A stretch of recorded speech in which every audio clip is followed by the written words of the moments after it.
Assalamu alaikum warahmatullahi wabarakatuh. Bismillahir rahmanir rahim. Ahlan wa sahlan wa marhaban bikum ayuha almustami'una wal mushahiduna alkiram.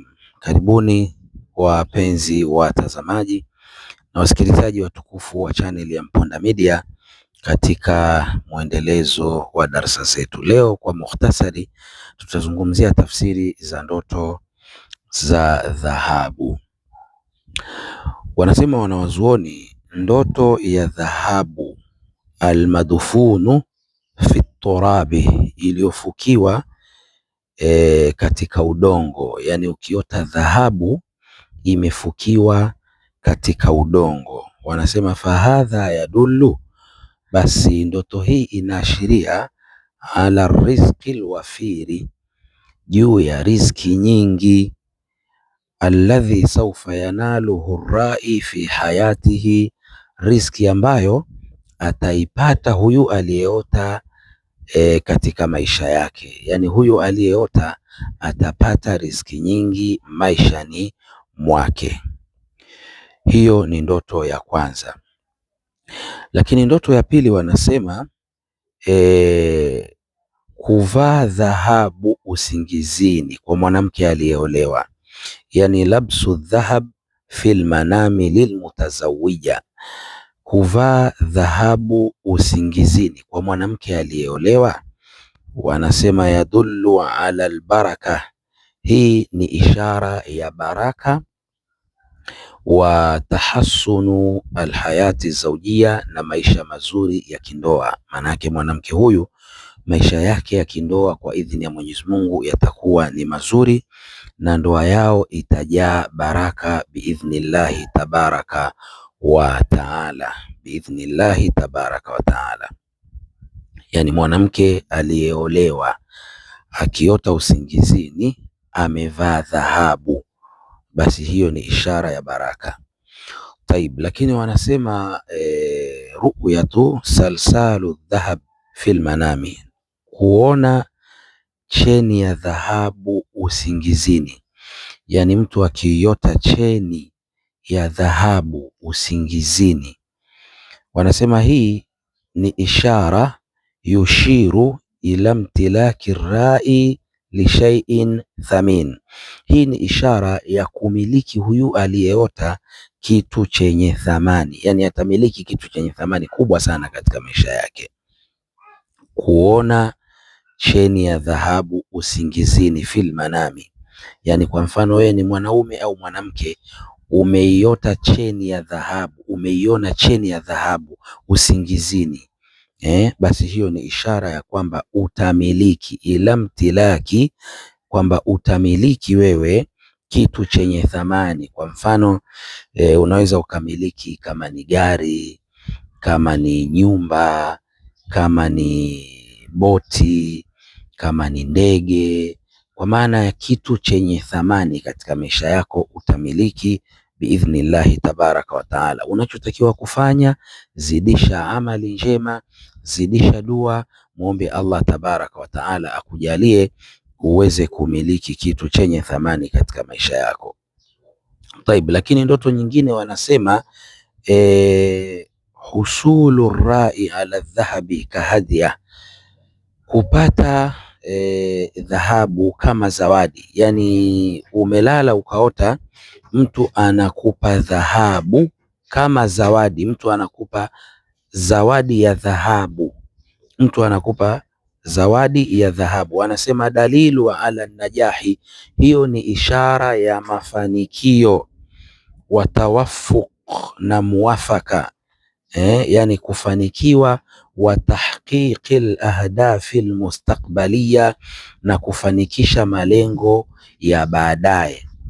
Kama una malengo ya baadaye basi utafanikisha malengo yako biidhnillahi tabaraka wa taala. Ukiota unapewa dhahabu, mtu anakupa, ama unapata dhahabu kama zawadi, mtu anakupa kama zawadi ya dhahabu, hiyo ni ishara ya an-najahi, dalilu ala an-najahi. Wanasema hiyo ni dalili ya mafanikio, watawaffuqi, na muwafaqa, manake kufanikiwa bimaana wa tahqiqi al-ahdafi al-mustaqbalia, na kufanikisha malengo yajayo. Tayib, wanaendelea wanawazuoni wanasema bai'u dhahabi, bai'u dhahab fil manami, kuuza dhahabu usingizini. Yani umelala ukaota unauza dhahabu, kuuza dhahabu usingizini.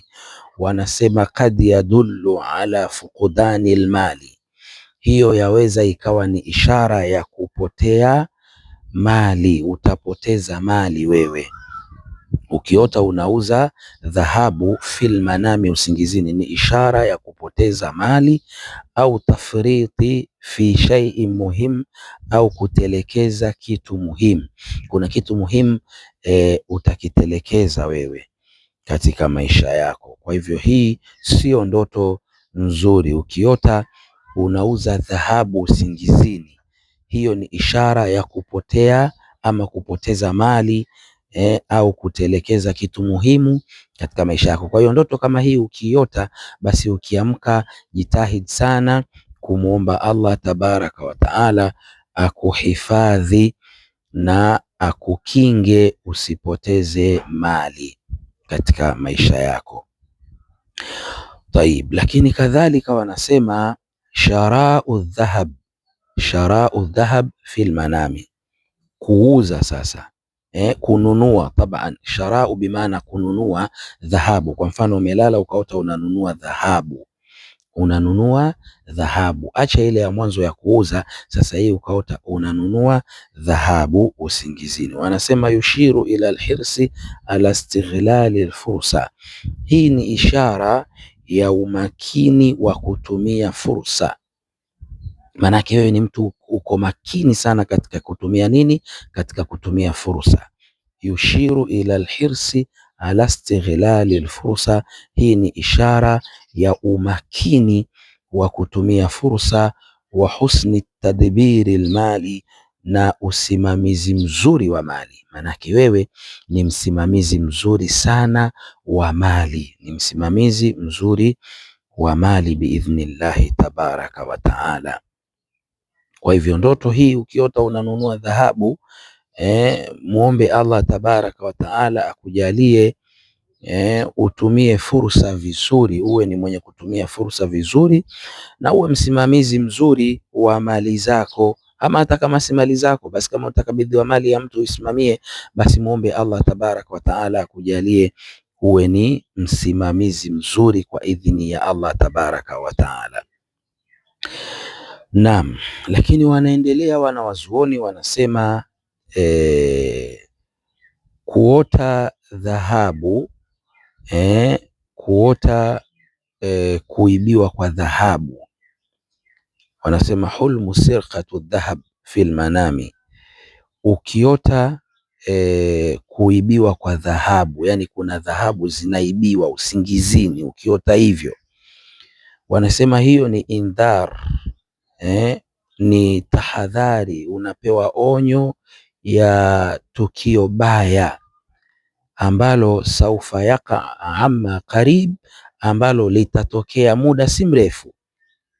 Ukiota dhahabu inaibiwa usingizini, hiyo ni onyo, unapewa kama onyo kwamba bihadathi sayyi'in, bihadathi sayyi'i, ni onyo la tukio baya, saufa yaqa, ambalo litatokea, amma qarib, karibu, manake muda si mrefu. Sawaun fil amali, sawasawa tukio hilo litatokea kazini kwako, yani katika kazi, au fil aila, au katika familia yako. Yani kuna tukio baya linakuja kutokea kazini, au tukio hilo litakuja kutokea katika familia yako, ima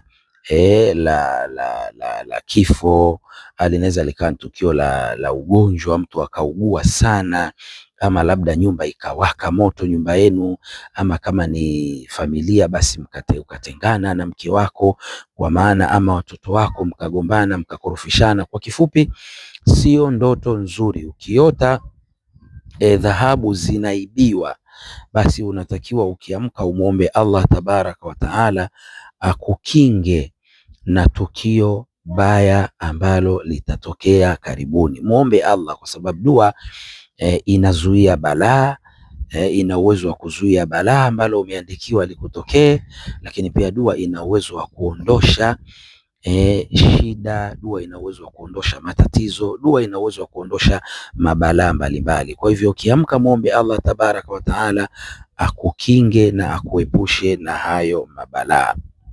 Mwisho ndugu zangu, kwa kumalizia darasa yetu hii, kwa wale ambao mnahitaji kutafsiriwa ndoto zenu, ndugu zangu, ndoto binafsi tunatafsiri kwa sadaka.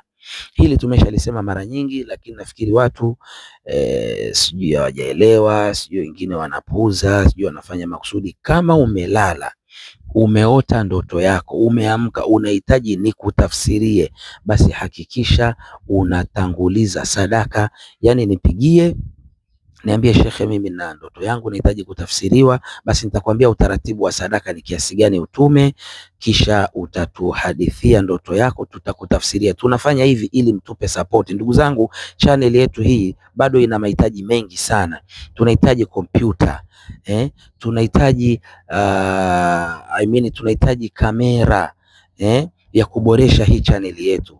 Tunahitaji vitabu vya tafsiri za hizi ndoto, kwa sababu hizi ndoto mimi sitoi kichwani, nazitoa katika vitabu. Kwa maana natakiwa nipate kitabu ambacho nitaangalia, nitatazama tafsiri za ndoto zenu, na tuna mahitaji mengi, kwa hiyo natakiwa mtupe support. Kwa hivyo nitakuomba, kama unahitaji utafsiriwe ndoto yako, tafadhali tuwasiliane. Na ndoto binafsi ujue kwamba tunatafsiri kwa sadaka, sio bure, sio bure. Nafikiri nimeeleweka. Nambari zetu za simu ni 0652 28 63 23. Wabillahi tawfiqi, wallahu a'lam. Assalamu alaikum warahmatullahi wabarakatuh.